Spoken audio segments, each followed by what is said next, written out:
Movie की शुरुआत में अब्राहम ओजलर अपनी पत्नी अनीशा और बेटी जेनी के साथ वेकेशन पर होते हैं। ओजलर अपनी बेटी जेनी के कहने पर उसे राजा परीक्षित की कहानी सुनाते हैं, जिसमें महर्षि ने राजा परीक्षित को श्राप दिया कि सांप के डसने से 7 दिनों के भीतर राजा परीक्षित की मौत हो जाएगी। राजा परीक्षित ने बचने के लिए एक जलसंधि के बीच एक टावर पर आश्रय लिया। 7वें दिन सूर्यास्त के समय कई महर्षि राजा से मिलने आए। वे राजा के लिए फल लाए थे। राजा इस बात से अनजान थे कि फल के अंदर एक सांप बैठा है। ओजलर की बेटी अपने पिता से इस कहानी का मोरल पूछती है। तभी ओजलर को एक कॉल आती है। एक व्यक्ति बताता है कि मैं मन्नार क्षेत्र के पुलिस स्टेशन से बोल रहा हूँ। मुझे पता है कि आप वेकेशन पर हैं, लेकिन आप ही इस मामले को देख सकते हैं। यहाँ एक कॉटेज में 3 हत्याएं हुई हैं। क्या आप आ सकते हैं? ओजलर उस जगह जाने के लिए निकलते हैं। रास्ते में ओजलर अपने साथी पुलिसकर्मी को कॉल कर कहते हैं कि 2 दिन की छुट्टी ली थी, लेकिन तुम लोगों ने मुझे केस दे दिया। तुम लोगों को किसने कहा था कि पास की पुलिस चौकी में मेरे कॉटेज का नंबर दो? रवि बताता है, सर हमने किसी को नंबर नहीं दिया और हमें नहीं पता कि आप इस समय कहाँ हैं। ये सुनकर ओजलर चौंक जाते हैं। वह तुरंत अपने घर लौटते हैं, जहाँ वह अपनी पत्नी अनीशा और जेनी को ढूंढते हैं, पर वह दोनों उन्हें नहीं मिलती हैं। यहाँ से कहानी 3 साल आगे बढ़ती है। ओजलर अपनी पत्नी और बेटी के बारे में बुरा सपना देखकर उठते हैं। ओजलर एक अपराधी का वीडियो देखते हैं, जिसमें अपराधी विनीत बताता है कि मैं ड्रग्स का धंधा करता था। ओजलर ने मुझे पकड़ा और पुलिस के हवाले कर दिया। मैं उससे बदला लेना चाहता था।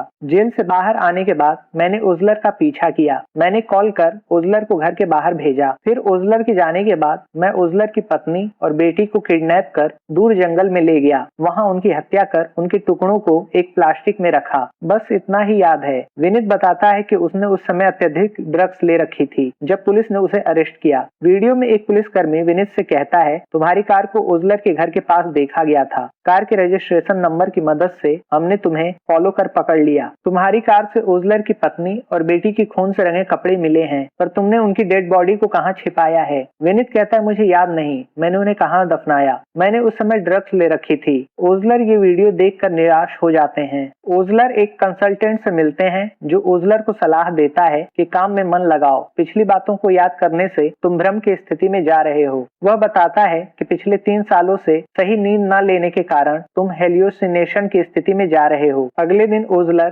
कैदी विनीत से जेल में मिलते हैं। वह विनीत को अपने पैसों से खाना खिलाते हैं। विनीत उन्हें धन्यवाद देता है और बताता है कि मुझे सच में याद नहीं कि मैंने आपकी पत्नी और बेटी को कहाँ दफनाया। विनीत कहता है, आप बाहर से मेरे लिए खाना खरीद कर लाते हैं तो मुझे बाहरी दुनिया से जुड़ाव महसूस होता है, पर सच में मुझे कुछ याद नहीं। ओजलर निराश होकर चले जाते हैं। अगले सीन में आईटी कंपनी से नवीन नाम का व्यक्ति अपनी पत्नी माया से कॉल पर बात करते हुए निकलता है। इधर एक एम्बुलेंस ड्राइवर मणि को कॉल आती है कि तांतिकारा पुल के पास एक एक्सीडेंट हुआ है। वह उस जगह के लिए निकलता है। इधर तांतिकारा पुल के पास एक पिकअप वैन नवीन की बाइक को टक्कर मारती है। नवीन घायल हो जाता है। तभी वहाँ मणि एम्बुलेंस लेकर पहुँचता है और उसे हॉस्पिटल ले जाया जाता है। हॉस्पिटल में डॉक्टर घायल नवीन का ऑपरेशन करते हैं। कुछ समय बाद डॉक्टर को एक नर्स बताती है कि नवीन को होश आ गया है। डॉक्टर पेशेंट नवीन से मिलने जाते हैं, जहां नवीन को पैनिक अटैक हुआ होता है। नवीन के पूछने पर डॉक्टर उसे बताते हैं कि तुम्हारे राइट लेग में सेंसेशन नहीं है। नवीन को राइट लेग में स्पर्श का पता नहीं चलता है। डॉक्टर कहते हैं, सिर में चोट की वजह से ऐसा हुआ है, हम जल्द ही सब ठीक कर देंगे। थोड़े समय बाद माया नवीन को बर्थडे विश करने के लिए केक ले आती है। वह हॉस्पिटल में पहुंचती है। जब वह नवीन के वार्ड में एंटर करती है तो वह देखती है कि नवीन मारा जा चुका है। ओजलर उस जगह पर पहुंचते हैं। वह डेड बॉडी को ध्यान से देखते हैं, जिससे पता चलता है कि हत्यारे ने नवीन के राइट लेग में गहरा कट किया है, जिससे ज्यादा खून बहने की वजह से नवीन मारा गया। ओजलर को नवीन की डेड बॉडी के पास एक लेटर मिलता है, जिसमें लिखा होता है, जश्न को वैसे ही रहने दो, हैप्पी बर्थडे। पुलिस के पूछने पर माया बताती है कि नवीन का जब एक्सीडेंट हुआ वह नवीन से कॉल पर बात कर रही थी। एम्बुलेंस का ड्राइवर मणि बताता है कि वो किसी भी घायल या मरीज को इसी हॉस्पिटल में लाता है, क्योंकि इससे उसे अधिक पैसे मिलते हैं। मणि बताता है कि उसे कॉल कर वहां बुलाया गया था। वह बुलाने वाले का नंबर पुलिस को देता है। ओजलर कहते हैं, ये तो इंटरनेट नंबर है। ओजलर बताते हैं, ये हत्या पूरी तरह से प्लान करके किया गया है। नवीन का पीछा किया गया, उसे घायल किया गया, फिर एम्बुलेंस ड्राइवर मणि के सहारे नवीन को इस हॉस्पिटल में लाया गया। इस हॉस्पिटल में सीसीटीवी कैमरे का काम न करने का फायदा उठाते हुए हत्या की गई। पर हत्यारे को कैसे पता चला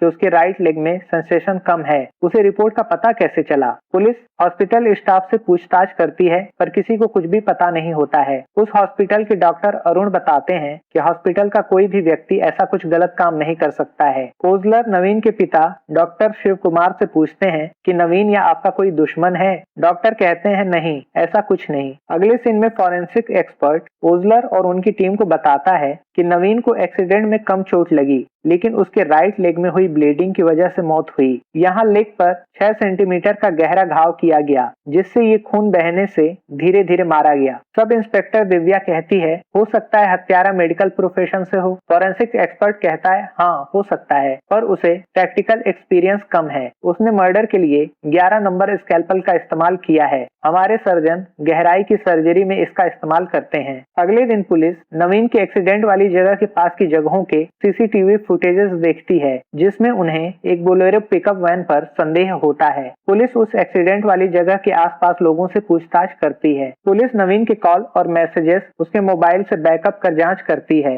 पर उन्हें कोई क्लू नहीं मिलता है। इधर रात में कुछ बदमाश एक व्यक्ति पर हमला कर उसे घायल कर देते हैं। तभी वहाँ बोलेरो पिकअप आती है, जिसे देख बदमाश भाग जाते हैं। बोलेरो से एक मास्क लगाए व्यक्ति निकलता है। वह घायल व्यक्ति को लेकर हॉस्पिटल पहुंचता है। वह घायल व्यक्ति को हॉस्पिटल के बाहर रख के चला जाता है। हॉस्पिटल का स्टाफ घायल व्यक्ति को ऑपरेशन के लिए ले जाते हैं। इधर हॉस्पिटल पर पुलिस पहुंचती है, जो इस घटना के पीछे गिरी के गैंग का हाथ होने की बात करती है। इधर रात में हॉस्पिटल में एक व्यक्ति डॉक्टर के वेश में पहुंचता है। वह उस घायल व्यक्ति के पैर पर स्कैल्पल से वार कर देता है, जिससे उस घायल व्यक्ति की मृत्यु हो जाती है। अगली सुबह ओजलर उस हॉस्पिटल में पहुंचकर डेड बॉडी को देखते हैं। उन्हें डेड बॉडी के पास एक लेटर मिलता है, जिस पे लिखा होता है खिलकर हंसना मिट जाने दो, हैप्पी बर्थडे। एक पुलिसकर्मी पूछता है क्या इसका भी बर्थडे है। इस पर ओजलर कहते हैं लगता तो नहीं, क्योंकि इस लेटर पर हैप्पी बर्थडे टू यू नहीं लिखा। तभी एसआई दिव्या बताती है आप सही कह रहे हैं सर, इसकी आईडी पर जो लिखा है उसके मुताबिक आज इसका बर्थडे नहीं। सभी सीसीटीवी फुटेजेस देखते हैं। फुटेज में ओजलर देखते हैं कि घायल व्यक्ति को हॉस्पिटल छोड़ने वाला और रात में हॉस्पिटल में घायल व्यक्ति की हत्या करने वाला दो अलग व्यक्ति हैं। ओजलर बताते हैं कि नवीन की हत्या के समय दिखने वाला पिकअप वैन और इस हत्या में दिखने वाला वैन एक ही है। ज्यादा कॉमन दिखने वाली गाड़ी और कलर सच को छुपा देते हैं। किसी ने कुछ तो देखा होगा। कार्ड और कविता लिखकर किलर हमसे कुछ तो कहना चाहता है। ओजलर अपनी टीम के साथ मारे गए व्यक्ति सजीमन के घर उसके पिता राघवन से मिलने जाते हैं। वहां उन्हें पता चलता है कि सजीमन का कोई खास दुश्मन नहीं था, पर वह इलाके में हमेशा झगड़ा फसाद करता था। वहीं मारे गए सजीमन के पिता राघवन अक्सर नशे में धुत रहते हैं। मीडिया पुलिस से सवाल करती है, पर पुलिस कमिश्नर जल्द ही बर्थडे किलर को पकड़ने का दावा करते हैं। रात में एसीपी ओजलर कमिश्नर से बताते हैं कि हर लेटर के आखिरी वर्ड में कॉमा है, यानी और भी हत्याएं होंगी। अगले सीन में देखने को मिलता है कि एक मास्क लगाए व्यक्ति एक होटल के मालिक अशोक से मिलकर उसे लड्डू देता है, जिसे अशोक खाता है। अगले सीन में होटल से निकलते समय अशोक बेहोश होकर गिर जाता है। उसे हॉस्पिटल ले जाया जाता है। हॉस्पिटल में वो बेहोशी की हालत में होता है। डॉक्टर उसका सीटी स्कैन करने वाले होते हैं, तभी लाइट ऑफ हो जाती है। डॉक्टर बाहर जा रहे होते हैं, तभी डॉक्टर के वेश में किलर एंट्री करता है। वह अशोक के पास जाता है और उसके गले पर ब्लू मार्क बनाकर उसके गले को स्कैल्पल से जख्मी कर देता है। ज्यादा ब्लीडिंग की वजह से अशोक की मृत्यु हो जाती है। इधर डॉक्टर एक नर्स के साथ लाइट के सही होने पर रूम में आता है तो देखता है कि किसी ने अशोक की हत्या कर दी है। थोड़ी देर बाद वहां ओजलर आते हैं। वह वहां जांच करते हैं। ओजलर के साथी बताते हैं कि ठीक उसी पैटर्न पर हत्या की गई है। वह सीसीटीवी फुटेज में देखते हैं, जिसमें उन्हें एक हत्यारा दिखाई देता है, जो डॉक्टर के वेश में उस हॉस्पिटल से निकलकर पिकअप वैन से जा रहा होता है। फॉरेंसिक एक्सपर्ट बताते हैं कि ठीक गले के नीचे दाएं हिस्से में 6 सेंटीमीटर का घाव है। ओजलर कहते हैं हॉस्पिटल आने से पहले अशोक को चक्कर आया था, इसकी वजह पता लग सकती है। फॉरेंसिक एक्सपर्ट बताते हैं समय लगेगा, पर केमिकल टेस्ट करके मैं जल्द बता दूंगा। ओजलर अशोक के होटल में जाकर पूछताछ करते हैं तो पता चलता है कि 5 लोग उस दिन अशोक सर से मिले, जिसमें से एक मिसिंग है। वह पिछले 1 महीने से होटल को घी सप्लाई करता था। उसका घी बहुत प्योर था। ओजलर के पूछने पर कर्मचारी बताता है कि वह व्यक्ति हमेशा मास्क यूज करता था, वो हमेशा जैकेट पहनता था और उसके पास एक बोलेरो पिकअप वैन है। ओजलर के पूछने पर कि उसे पेमेंट कैसे करते थे, इस पर कर्मचारी बताता है कि उसे पेमेंट एक बार ही हुई है। वह उसका बैंक अकाउंट नंबर देता है। वह बैंक से अजय नाम के एक व्यक्ति का अकाउंट पाते हैं। बैंक मैनेजर बताता है कि इस अकाउंट में पिछले 1.5 वर्ष में एक बार ही पैसों का ट्रांजैक्शन हुआ है, वो भी एक विल्टन होटल के अकाउंट से। पुलिस अजय के घर जाती है तो पता चलता है कि अजय तो 2 साल पहले ही एक्सीडेंट में मर चुका है। ओजलर अपने साथियों से कहते हैं कि किलर्स ने पहले से ही हमारे लिए डेड एंड रखा हुआ था। ओजलर को कॉल कर फॉरेंसिक एक्सपर्ट बताता है कि अशोक को बेहोशी की दवा दी गई थी, न्यूरोटॉक्सिक की वजह से वह बेहोश हो गया था। ओजलर समझ जाते हैं कि अशोक को प्लान करके उस हॉस्पिटल में ले जाया गया था। तभी वहां एक विदेशी महिला की बातों को एक व्यक्ति उस क्षेत्र की भाषा में ट्रांसलेट कर लोगों को बता रहा होता है। ये देखकर ओजलर को आइडिया आता है कि किलर जिन कविताओं को लिख रहा है वो दूसरी लैंग्वेज में भी तो ट्रांसलेट हो सकती है। पुलिस किलर के लेटर में लिखे शब्दों को ट्रांसलेट करती है। फिर उन्हें डॉक्टर गोविंद राज बताते हैं कि ये शब्द केरला में नहीं किसी और में लिखा है। ये शब्द कोझिकोड मेडिकल कॉलेज में एनाटॉमी डिसेक्शन हॉल में लिखा हुआ शब्द है। ओजलर अपनी टीम के साथ उस कॉलेज में जाकर उस कविता को देखते हैं। वहां पुलिस पूछताछ करती है तो पता चलता है कि यहाँ किसी का मर्डर नहीं हुआ या कोई हादसा नहीं हुआ है। ओजलर कहते हैं कि यहाँ सिर्फ स्टूडेंट्स, टीचर्स ही नहीं, रिसर्च के लिए लाए गए डेड बॉडीज के पीछे भी कोई बात हो सकती है जिससे ये घटनाएं हो रही हैं। पुलिस अशोक के पिता सेल्वराज से मिलती है जो बताते हैं कि हमारा ये होटल का बिजनेस बहुत पुराना है, हमारी किसी से कोई दुश्मनी नहीं, पर ना चाहते हुए भी दोस्त दुश्मन तो बनते ही रहते हैं, पर कोई मेरे बेटी की हत्या कर देगा ऐसा मुझे नहीं लगता। तभी ओजलर को एक मेडिकल की बुक मिलती है। वो पूछते हैं आपके यहाँ कोई मेडिकल की पढ़ाई करता है? तो सेल्वराज कहते हैं हाँ, अशोक की कजिन सिस्टर यहीं पर रहती थी, वह कोयम्बटूर के मेडिकल कॉलेज में पढ़ती थी। ओजलर पूछते हैं नवीन और सजमन अशोक से पहले मारे गए, दोनों अशोक से उम्र में कम थे, नवीन और सजमन के बारे में आप कुछ जानते हैं? सेल्वराज कहते हैं मैं नहीं जानता। ओजलर पूछताछ करके लौटते हैं, तभी उन्हें पता चलता है कि जब नवीन का एक्सीडेंट हुआ वहां एक ट्रक वाले ने एक पिकअप वैन देखी थी। पुलिस उस ट्रक ड्राइवर शिवन कुट्टी को पकड़कर लाती है। पुलिस के पूछने पर शिवन कुट्टी बताता है कि जिस दिन एक्सीडेंट हुआ मैंने देखा कि बाइक सवार घायल था, वहां मास्क लगाए एक व्यक्ति था, उसने अपने चेहरे को ढक रखा था। जब मैंने उससे पूछा मदद चाहिए, उसने अपने गले पर एक टॉर्च जैसी चीज रखी और कहा तुम यहाँ से चले जाओ। उसकी आवाज रोबोट जैसी लग रही थी। मैं डर के वहां से भाग गया। एक पुलिसकर्मी ओजलर और शिवन कुट्टी को टॉर्च जैसी चीज दिखाता है। पुलिसकर्मी बताता है सर हमारा कातिल एक गूंगा व्यक्ति है, उसने लिरिंग्स लगाकर बात की थी, कैंसर के अलावा किसी और बीमारी में भी इसका इस्तेमाल कर सकते हैं। अगले दिन वो एक हॉस्पिटल में जाकर उस डिवाइस का पता करते हैं तो उन्हें पता चलता है कि केरला में ये डिवाइस 3 साल पहले ही आया है। फिर वो इस डिवाइस को लेने वाले लोगों को शॉर्टलिस्ट करते हैं जिन्होंने इस डिवाइस को लेकर बोलने की ट्रेनिंग की है। धीरे धीरे वो बुजुर्ग, बच्चों और महिलाओं को अलग कर देते हैं। फिर वह 30 से 50 वर्ष के लोगों का नाम व एड्रेस देखते हैं। फिर दिव्या कृष्णदास कांगरा पर अपना शक जताती है क्योंकि अशोक के होटल से जिस अजय के अकाउंट में पैसे गए दोनों का गांव एक ही था, अंबलपाड, जो कांगरा में ही है। ओजलर दिव्या को कहते हैं गुड जॉब। ओजलर कहते हैं हम इन 90 लोगों में जिससे सबसे पहले पूछताछ करेंगे वो होंगे कृष्णदास पीएस। ओजलर अपनी टीम के साथ कांगरा में कृष्णदास के घर जाते हैं जहां उनकी मां बताती हैं कि मेरा बेटा गूंगा है। दिव्या कहती है आपका बेटा कृष्णदास आर्टिफिशियल लिरिंग्स इस्तेमाल करता है ना? उसकी मां कहती है हाँ, 3 से 4 साल पहले उसने इसे इस्तेमाल करना शुरू किया था। कृष्णदास की मां बताती है कि मेरा बेटा अच्छे से बोल लेता था, गाना भी गा लेता था, वो हमेशा स्कूल में प्रथम आता था। उसके गले में छोटी सी गांठ हुई थी सर, कोझिकोड मेडिकल कॉलेज में हम उसे ले गए थे जहां डॉक्टर ने ऑपरेशन करवाने को कहा। ऑपरेशन के बाद गांठ के साथ उसकी आवाज भी चली गई। उसका सिंगर बनने का सपना टूट गया। ओजलर के पूछने पर कि कब हुआ था उसका ऑपरेशन, कृष्णदास की मां बताती हैं कि 1989 में, तब वो 10वीं क्लास में था। पुलिस के मांगने पर कृष्णदास की मां पुलिस को उसकी फोटो देती हैं जिसे पुलिस देखती है। ओजलर अपनी टीम से बताते हैं कि मारे जाने वाले 3 विक्टिम 1993 के बाद पैदा हुए थे। नवीन के पिता शिव कुमार ने उस मेडिकल कॉलेज में जनरल मेडिसिन में पीजी किया था। एक डॉक्टर बताते हैं कि 1989 के बैच के समय नंबियार सरोज सर्जरी के मेन एचओडी थे, पर कुछ साल पहले उनकी मृत्यु हो चुकी है। तभी ओजलर एक पुरानी मेडिकल बुक देखते हैं जिससे उन्हें पता चलता है कि मारे जाने वाले तीसरे व्यक्ति अशोक के पिता सेल्वराज भी उस मेडिकल कॉलेज में पढ़ चुके हैं, पर वह ये बात सबसे छुपाते हैं। ओजलर पता करते हैं तो उन्हें पता चलता है कि सेल्वराज को 1989 में डिसमिस किया गया था क्योंकि वह ड्रग्स एडिक्ट था। एक व्यक्ति बताता है कि जब चारों का एक्सीडेंट हुआ वह नशे में थे, उन्हें डिसमिस कर दिया गया। ओजलर के पूछने पर वह व्यक्ति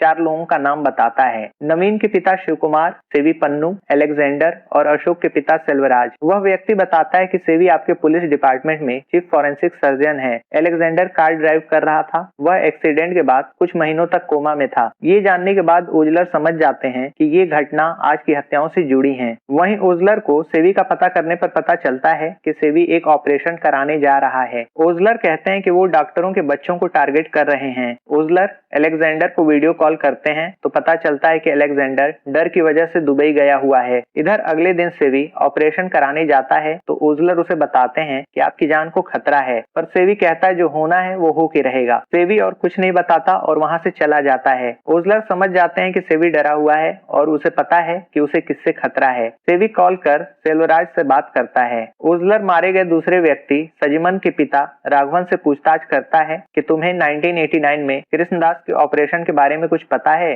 राघवन कहता है मुझे कुछ याद नहीं। ओजलर अपनी टीम से कहता है पता करो ये 1989 में उस कॉलेज में क्या काम करता था। एसआई दिव्या ओजलर से कहती हैं कि कृष्णदास की सर्जरी में तीनों ने असिस्ट किया होगा, पर राघवन वहां क्या कर रहा था। तभी एसआई आके बताता है कि अलेक्जेंडर दुबई से वापस आ गया है। ओजलर अपनी टीम के साथ अलेक्जेंडर के घर जाता है। वो अलेक्जेंडर से मिलते हैं। अलेक्जेंडर कृष्णदास की सर्जरी से जुड़ी बात बताने वाला होता है। तभी वहाँ कृष्णदास कुछ बदमाशों के साथ आ जाता है। कृष्णदास के लोगों और पुलिस में झड़प होती है। काफी मुठभेड़ के बाद कृष्णदास अलेक्जेंडर को लेकर भाग रहा होता है। तभी ओजलर कार से कृष्णदास को बाहर खींच लेते हैं। बाकी अपराधी अलेक्जेंडर को लेकर निकल जाते हैं। वहीं कृष्णदास पकड़ा जाता है। ओजलर के पूछने पर कृष्णदास बताता है कि 3 खून हो चुके हैं, अब बादल का बरसना बाकी है। ओजलर अपने सीनियर को कॉल कर बताते हैं कि कृष्णदास कुछ नहीं बताएगा और पकड़े गए उसके साथी कॉन्ट्रैक्ट किलर्स हैं। उन्हें हत्या के बारे में कुछ भी नहीं पता, उनका आपस में कोई संबंध नहीं है। अगले दिन राघवन की पत्नी पुलिस को बताती है कि राघवन कोझिकोड मेडिकल कॉलेज में काम करता था। वह मेडिकल कॉलेज में शवों को प्रयोग के लिए पहुंचाता था। बाद में पीने की लत से वह पागल सा हो गया। 6 महीने पहले एक दिन एक डॉक्टर उससे मिला और उससे 1989 के समय में किसी एक लड़की सूजा के बारे में पूछ रहा था। ओजलर उसकी बात समझ जाते हैं। वह डॉक्टर अरुण की फोटो दिखाते हैं तो राघवन की पत्नी कहती है हाँ यही था। ओजलर कहते हैं सूजा मेडिकल हॉस्पिटल का मेन डायरेक्टर डॉक्टर अरुण से मिलना होगा। तभी उन्हें पता चलता है कि डॉक्टर अरुण सेवी का ऑपरेशन करने जा रहा है। पुलिस डर जाती है कि वह हत्यारा है और सेवी की हत्या कर देगा। ओजलर डॉक्टर अरुण के घर पर जाकर उससे मिलते हैं तो वह बताता है कि मेरी दीदी सूजा 1989 में एक लड़के से प्यार करती थी। फिर उनकी मौत से मुझे बहुत दुख हुआ। तब मैं क्लास 5th में था। मुझे उनकी मेडिकल बुक से एक फोटो मिला जिसमें मैंने उन्हें एक लड़के के साथ देखा। फिर मैंने दीदी की एक फ्रेंड से पता किया तो पता चला कि दीदी और वो लड़का प्रेम संबंध में थे। वो अक्सर मिलते थे जिसमें उनकी मदद अटेंडर राघवन करता था। इसलिए मैं राघवन से मिलने गया था जिससे पता चल सके कि आखिर उस समय हुआ क्या था, पर राघवन को कुछ भी याद नहीं था।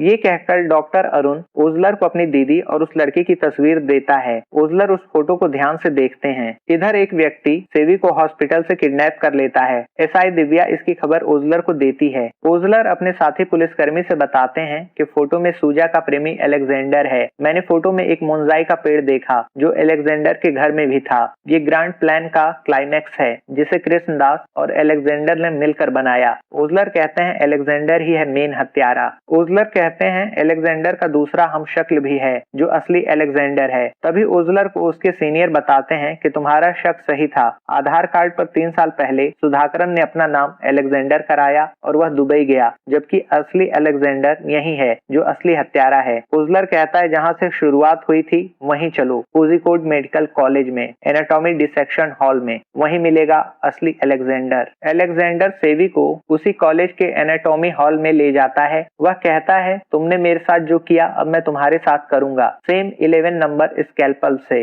अलेक्जेंडर सेवी के हाथ पर नीले कलर से मार्क करता है और स्कैल्पल से उसके हाथ पर कट करता है। वह सेवी की हत्या करने वाला होता है। तभी ओजलर वहां पहुंचते हैं और अलेक्जेंडर को अरेस्ट करते हैं। ओजलर सेवी को बचाते हैं। अलेक्जेंडर को पुलिस अरेस्ट कर लेती है। मीडिया को पता चलता है कि बर्थडे किलर पकड़ा गया। ओजलर किलर अलेक्जेंडर को लेकर पुलिस हेडक्वार्टर में जाते हैं, जहां कमिश्नर आते हैं। कमिश्नर एसीपी ओजलर को बधाई देते हैं। ओजलर कमिश्नर के सामने कृष्णदास और अलेक्जेंडर से पूछताछ करते हैं कि आखिर क्यों तुम दोनों ने ये हत्याएं की। दोनों 1989 के समय की अपनी जिंदगी की कहानी बताते हैं, जहां हॉस्पिटल के पास के क्षेत्र का युवा कृष्णदास बहुत अच्छा गाना गाता था। वहीं कोझिकोड मेडिकल कॉलेज में छात्र अपना परिचय देते हैं। शिव कुमार सूजा को स्टेज पर छेड़ता है। अलेक्जेंडर बताता है कि शिव कुमार, सेल्वराज और सेवी पोन्नियन तीनों फ्रेंड्स थे। तीनों अक्सर एक साथ रहते थे। शिव कुमार अमीर था, साथ ही लड़कियों से फ्लर्ट करता रहता था। सेल्वराज को देखकर लगता था कि उसने एमबीबीएस पास नहीं किया, बल्कि गलत तरीके से एमबीबीएस की सीट ली है। वहीं सेवी पढ़ने लिखने में मन नहीं लगाता था। वह बस सामने वाले से टक्कर लेना जानता था। शिव कुमार सूजा को प्रपोज करता है, पर वह उसे मना कर देती है।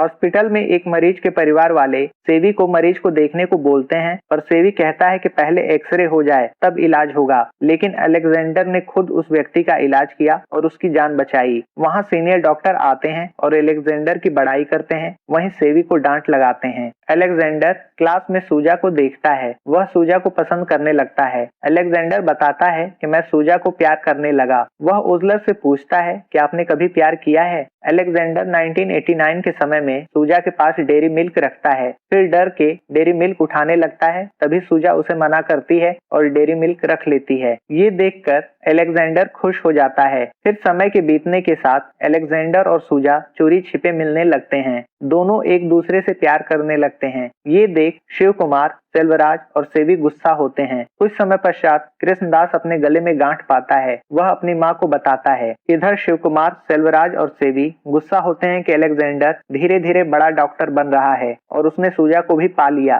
तभी एक व्यक्ति सेवी से कहता है कि पेशेंट के एब्डोमिनल एरिया को शेव करना है। स्टाफ की कमी के कारण तुम्हें शेव करना है, चलो। सेवी का दोस्त शिव कुमार कहता है, जाओ पेशेंट के नीचे के हिस्से को शेव करो। ये सुनकर सेवी गुस्सा हो जाता है। वह कहता है कि अलेक्जेंडर को मेन सर्जरी करने को मिलता है और मुझे छोटे मोटे केस मिलते हैं। वह जाकर पेशेंट को देखता है। इधर रूम पर शिव कुमार और सेल्वराज सेवी का मजाक उड़ाते हैं, जिससे सेवी नाराज हो जाता है। अगले दिन मेडिकल कॉलेज में अलेक्जेंडर सेल्वराज को नशा करते हुए पाता है, जिससे सीनियर डॉक्टर सेल्वराज को सस्पेंड कर देती हैं। एक दिन कृष्णदास अपनी मां के साथ डॉक्टर से मिलता है, जहां डॉक्टर कृष्णदास को ऑपरेशन कराने को कहते हैं। डॉक्टर अलेक्जेंडर को इस ऑपरेशन का हेड बनाते हैं। अलेक्जेंडर बताता है कि मैं उसी दिन पहली बार कृष्णदास से मिला और हम दोनों की जिंदगी में वहीं से दर्द डेस्टिनी पॉइंट बन गई। मैं कृष्णदास से मिला, उसे हिम्मत दी और गाने को कहा। कृष्णदास का गाना आखिरी बार सुना। सूजा को भी मैं आखिरी बार ही मिला। सूजा अपनी फैमिली के साथ एक शादी में चली गई,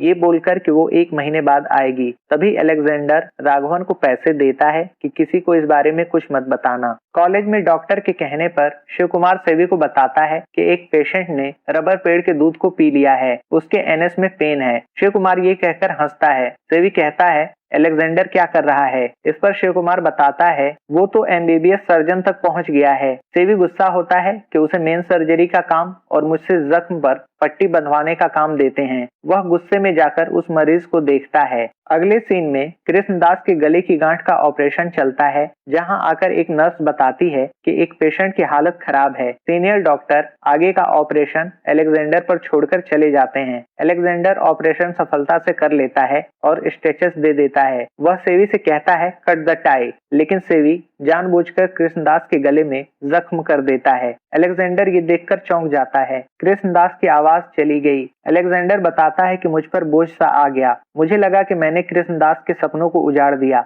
अगले दिन कृष्णदास और उसकी माँ काफी निराश हुए। कृष्णदास और उसकी माँ ने न्याय के लिए आवाज लगाई, पर उनका प्रदर्शन वक्त के साथ कमजोर पड़ गया। धीरे धीरे मेडिकल कॉलेज में सर्जरी होनी बंद हो गई। सेवी और अलेक्जेंडर को 1 महीने के लिए सस्पेंड कर दिया जाता है। अगले सीन में सेवी और उसके दोस्त नशा करते हैं और अलेक्जेंडर से बदला लेने की बात करते हैं। राघवन उन तीनों के कहने पर अलेक्जेंडर को बहाने से एनाटॉमी क्लास में भेजता है कि अंदर सूजा है। अलेक्जेंडर अंदर जाता है तो तीनों अलेक्जेंडर पर वार कर देते हैं और उसे बेहोश कर देते हैं। थोड़ी देर बाद अलेक्जेंडर बेहोशी की हालत में होता है। सेवी कहता है, मैं 11 नंबर स्कैल्पल से तेरी नीचे की सर्जरी कर दूंगा। फिर वह अलेक्जेंडर की पिटाई कर उसकी सर्जरी करता है, जिससे अलेक्जेंडर कभी पिता न बन सके। फिर तीनों उसे कार से लेकर जाते हैं। रास्ते में सेल्वराज और शिव कुमार गाड़ी से उतर जाते हैं। वहीं अलेक्जेंडर को लेकर सेवी आगे बढ़ता है। तभी नशे में होने के कारण वह पेड़ से टकरा जाता है।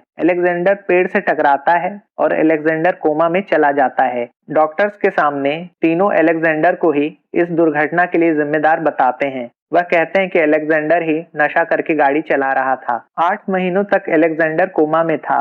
इस बीच सूजा ने अलेक्जेंडर को कोमा में देखा।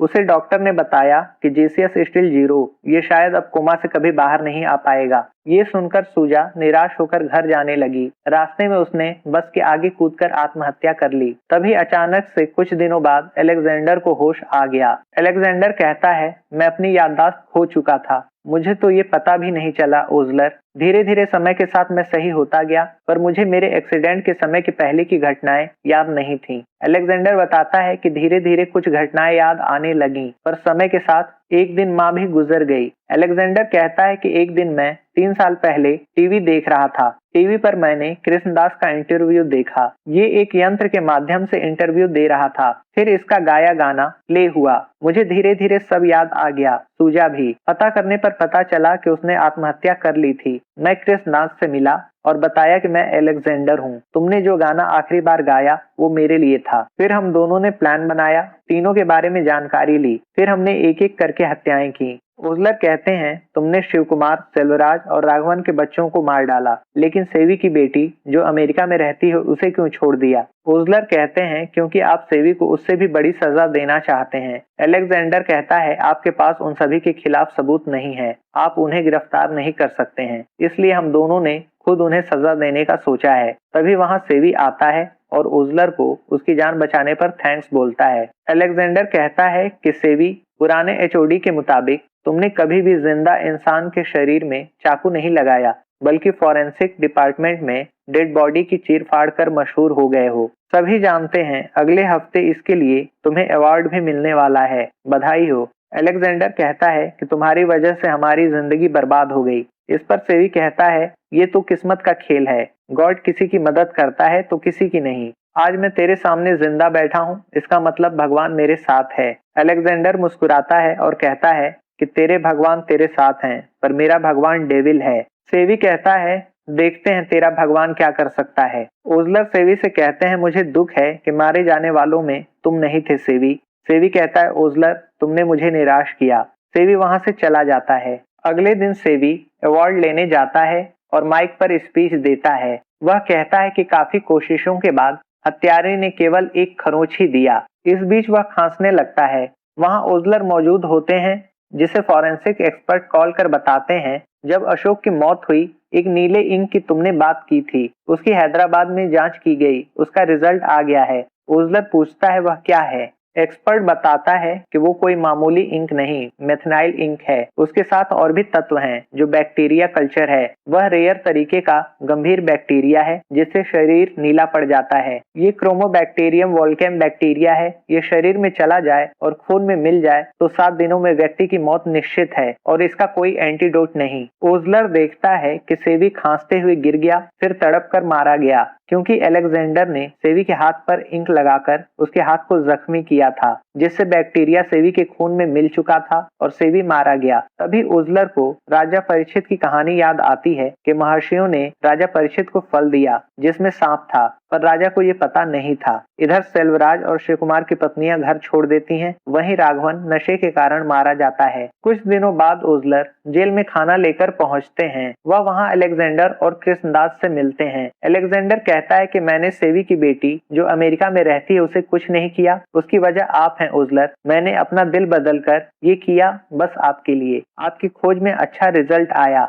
आप एक अच्छे इंसान हैं ओजलर, अब हम आपस में मिलते ही रहेंगे। जाते हुए अलेक्जेंडर कहता है बोन रेसिड्यू ओजलर, बोन रेसिड्यू मतलब हड्डी के अवशेष या टुकड़े और एक चिपचिपा पदार्थ। ये सुनकर ओजलर चौंकते हैं। वह एक मीट काटने वाले के बारे में सोचते हैं। फिर वह विनीत को खाना खिलाते हैं। विनीत कहता है 2 लोग मुझसे मिलने आए थे पर उनसे बात नहीं हो पाई। ओजलर पूछते हैं मेरी पत्नी और बेटी कहाँ हैं? विनीत कहता है आपको तो पता है, उनको दफनाने के बाद मैं भूल गया हूँ सर। ओजलर कहते हैं मैंने ये नहीं पूछा कि मेरी पत्नी को कहाँ दफनाया, मैंने ये पूछा कि वो लोग अभी कहाँ हैं। तुम्हारी कार की डिग्गी से औजार और कपड़े मिले, उन पर मेरी पत्नी और बेटी के खून के धब्बे मिले, पर सभी लोग एक बात भूल रहे हैं कि अगर तुमने उनके टुकड़े किए तो चाकू पर से बोन रेसिड्यू क्यों नहीं मिला? कपड़ा हो या चाकू चाहे किसी भी केमिकल से साफ कर लें पर बोन रेसिड्यू नहीं जाएगा। तुमने जिस हथियार से उनकी हत्या की उनमें किसी में बोन रेसिड्यू नहीं था। ओजलर कहते हैं मैंने अभी अभी क्रॉस चेक किया